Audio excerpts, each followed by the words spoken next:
Hi, everyone. Welcome back to the podcast. This is our episode of Beyond the Track Sports Business Unfiltered. And today we are diving into an exciting part of the sports ecosystem, which is athlete management and athlete development. So, behind every successful athlete, there are professionals working on strategy, career growth, partnerships, and opportunities that help them reach the global stage.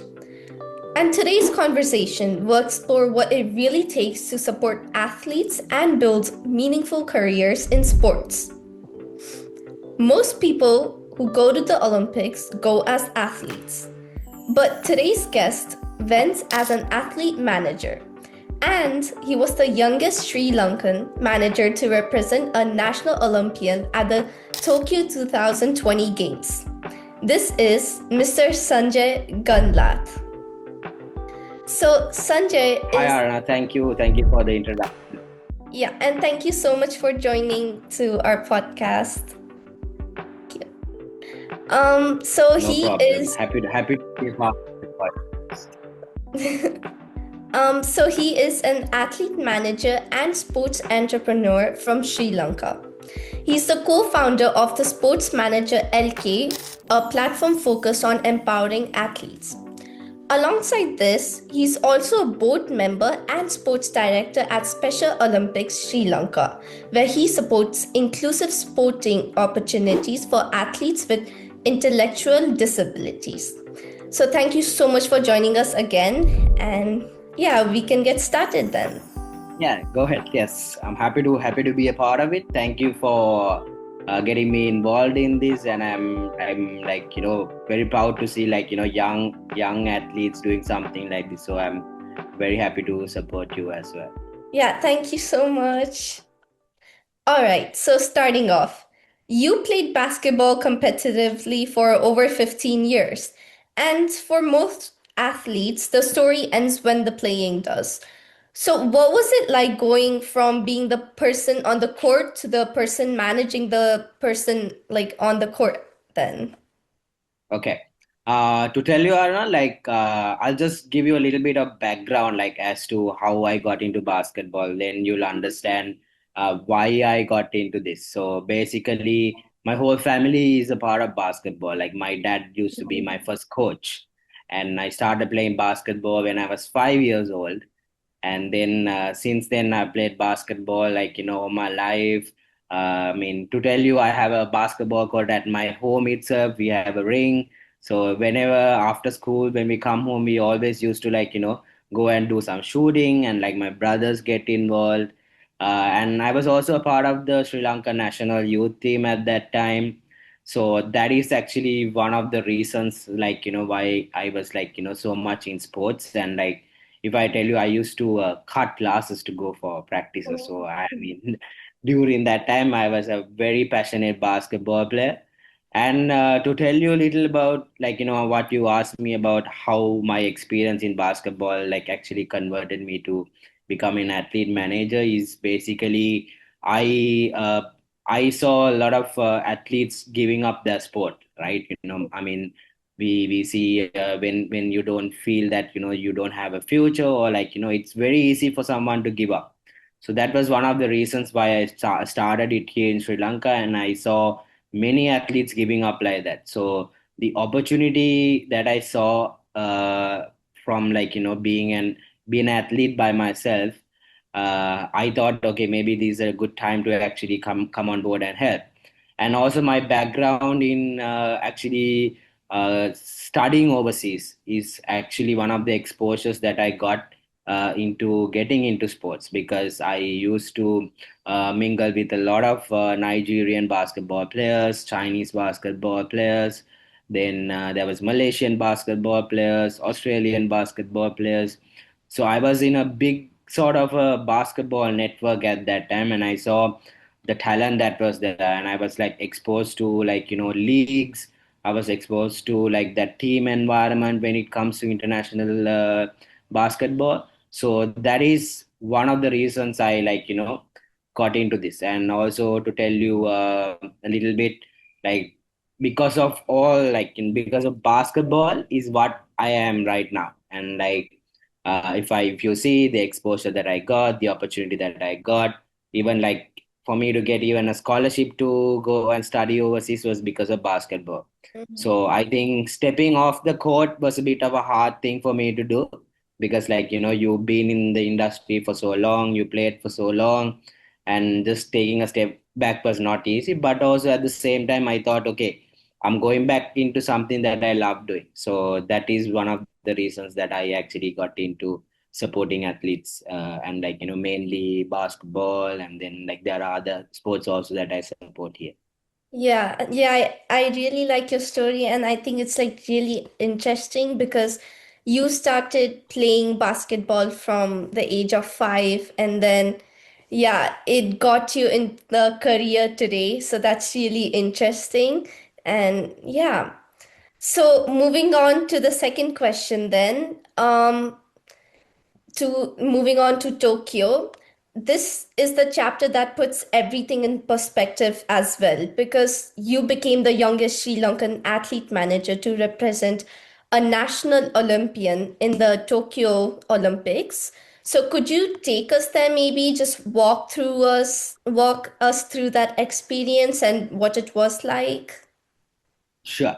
So honestly, in 2020 is when I moved from Australia to Sri Lanka again because I was studying in Australia at that time, and during the COVID period, I was mostly researching about like how can I get into sports again, and like what are the opportunities that I have. So through that, once I came down to Sri Lanka again, I thought, okay, maybe I need to do something related to sports.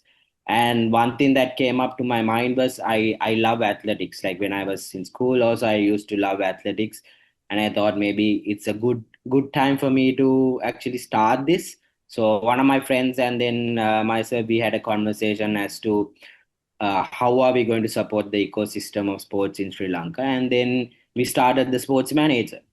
And then during my first year itself, I was lucky enough to really get into an athlete who was training overseas, which is he was in Italy, and he was a track and field athlete who broke the Sri Lankan record at that time, which was 10.16 seconds. And then I mean, like very coincidentally, I just dropped him a message and said, "Look, I want to start something like this, and I feel that you might be someone who would be suitable to be a part of my team." And I just dropped him a message. I mean, I didn't expect him to reply me back because when you're an athlete overseas, you're being looked after to all of that. So I mean, just that in that moment when my gut said, okay, message him and like see what you can do, and then I messaged him. So by the time I was like out and I came back home, I saw that he had replied me and he was interested to join my team. So at that point, I think it was a very new thing in Sri Lanka, and also most of the track and field athletes in Sri Lanka was not recognized. So I wanted to help him to like build his own brand. Mhm. So lucky enough that he got the opportunity to participate in the Olympics that day itself. So that gave me like a very big say in the industry in Sri Lanka because people got to know me through him, Oh, and then also I was able to connect to a lot of people because, as you know, like most of the athlete managers are very older, right? Like they are about 40, 50, and yeah. they are probably like lawyers or like they've been in the industry for some time. But it was my first job and my first like my business as the first sports agency in Sri Lanka. I think it was a good opportunity for me, so I grabbed it at that moment itself, and I said, "Look, I'm going to help you to build your brand." And then that was a very big learning experience for me because I mean it was so hard to like learn about the sport because I was not very much in athletics. I Yeah. was more familiar with basketball, so I learned a lot through my athlete. Mainly like he taught me like how to apply for competitions, how the system works and how it is in overseas it works. So that kind of gave me like a bit of an upper hand to even go and speak to people. Like when I'm connecting to people in Sri Lanka, I used to tell them like I'm the youngest athlete manager in Sri Lanka to represent an Olympian. So that gave me a bit of an upper hand. So through that, I think I got a lot of experience, and also at the same time, I think even though he didn't perform that to up to that standard, I think it gave me a very big step forward to starting my career at at that stage. So I was lucky enough to have him on board, and he's a great athlete for Sri Lanka. He has broken so many records, and I think through that journey we have been there for him. So it's a proud moment for us, and also it's a good experience for us as well. Yeah, yeah, thank you so much for sharing your story. And yeah, I find it really interesting because I also do track and field, as I said. And yeah, it's a really nice story and how you went from like managing one athlete to Olympics. And yeah, so, moving on to the third question, in that moment when you were representing your country at literally the biggest stage in sport, was there any small or any voice inside of you that said that, oh, maybe I wish that I was the one who was competing or something like that? Yes, I still have this nervousness when my athletes go to the starting point. I don't look at the start. I'm Oh, very nervous. So uh, I'm very nervous that okay, what if it's a foul start? start. You work so hard, and then I'm very confident about them, but I'm not confident about myself to look at them. Mm, So I always I look onto this side when I'm watching it. So even even when he was actually competing at the Olympics, I had two of my friends with me in the same room watching the competition from Sri Lanka. And then I was closing my eyes, and then my friends were asking me like, why are you closing your eyes? I said I'm very nervous to watch him start. And luckily, once he started, my friends was starting to shout. So I like then I opened my eyes and I was watching the race. So oh, there was always like that nervousness when I was initially at the beginning, but now I'm kind of like getting used to it. yeah, So now I can normally start watch a start. So there was a bit of that too. And also at the same time, I think it's because the industry is new and it's new to Sri yeah, Lanka. There was always like more than inside voice, there was outside noise, telling me how are you going to survive? Like you're very young, like how are you going to make connections to all that? But still, I think it was that whole sports discipline that I had made me Sanjay, you shouldn't give up on this, whatever it comes. So throughout the last 5 to 6 years I've been in this industry, and that giving up part has been there, but always that sports aspect gives me that mental capacity to say, look, you're working hard towards this, and then you can definitely achieve something one day. So yeah. that is like how it is. Yeah, yeah. I mean, I get it like during a race as well, and then you're nervous. But then, do you work mostly with sprinters or also, for example, long distance runners? I'm mostly with sprinters, so most of my athletes are 100-meter athletes. Then I have 110-meter hurdles athletes. Mm-hmm.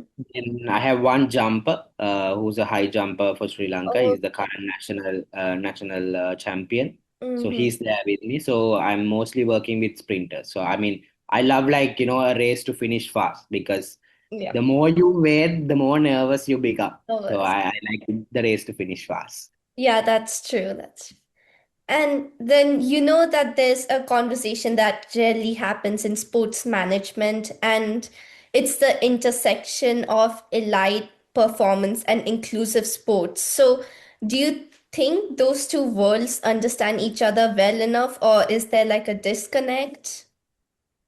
I would say now the trend is changing. To be honest, for me, being a part of Special Olympics is a fulfillment. I work with all the type of athletes, right? I work with athletes who are able, and I work with the athletes who are disabled, as like mentally disabled as well, like intellectually disabled. So that gives me some sort of fulfillment. And I always tell my athletes, look, you should be very grateful in your life and very privileged in your life to have your body work in the way that you want. Mm-hmm. So it actually like interconnects for me to really motivate them, and at the same time, it helps me to understand. Okay, this is the perspective of an athlete, and how am I going to help a special needs athlete? So that kind of intersects for me because it's very helpful. Like to work with them, and then also you have like a bit of that emotional connections to Yeah. each other. I've been to about two regional conferences right now with Special Olympics, and I have been blessed to see that, and I'm blessed to be a part of it. So I feel that now it's changing, and there are more opportunities for athletes in the current world. So in that way, I think it's definitely there's a good balance of it. Yeah, yeah, I definitely agree with you. All right, moving on to the last question. So, athlete storytelling and personal branding have become increasingly important in modern sports. So, why do you think it's important for athletes today to build their own story and identity beyond the performance? Okay. I'll just brief it to you in a way that your audience will learn something out of this also. Mhm. Because like if you see a brand, an athlete, okay, uh, it is about personal branding, and at the same time it's a product branding, right? So where this interconnects is where stories build up. Like nowadays, most of the brands are focused on like the emotional part of people.